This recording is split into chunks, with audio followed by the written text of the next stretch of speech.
তাহলে 26-এ আবার মমতা ব্যানার্জি আসবে, আমাদের কিন্তু উচ্ছেদ করতে পারবে না। 100% আসবে। 4 তারিখের ভেতরে যেন বিলি হয়ে, উনি কখন তুলবেন সেটা ওনার ব্যাপার, কিন্তু ওনাকে যেন ফর্মটা দিয়ে আমরা ভোটার লিস্টটা আমরা ফর্মটা যেন রিসিভ করে নিই।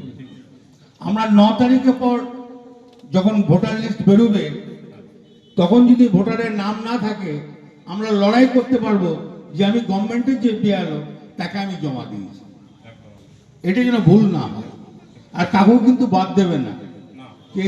কে কি দল করে আমার দেখার দরকার নেই, সবারই নাম তুলবেন কিন্তু, তাহলে ভুলবেন না কিন্তু। এরপর কিন্তু এখন রিসার্চ চলছে, তারপরে কিন্তু হ্যাঁ, ভুল হলেই যে ওর সঙ্গে আমার হিংসা আছে, ওর সঙ্গে আমার ঝগড়া আছে, ওর নামটা তুলবো না, এটা করবেন না।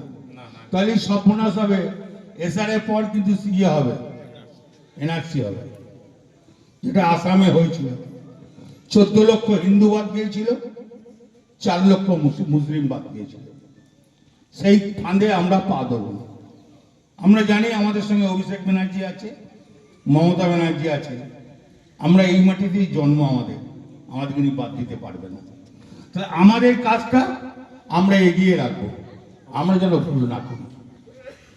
তাহলে 26-এ আবার মমতা ব্যানার্জি আসবে, আমাদের কিন্তু উচ্ছেদ করতে পারবে না। 100% আসবে। বাস, তো এই কারণেই আমি বলছি, এটা আপনি কিন্তু আপনার বিআরওকে বলুন আমার বাদ বাকি ফর্মটা জমা নিন। ঠিক আছে? Thank you.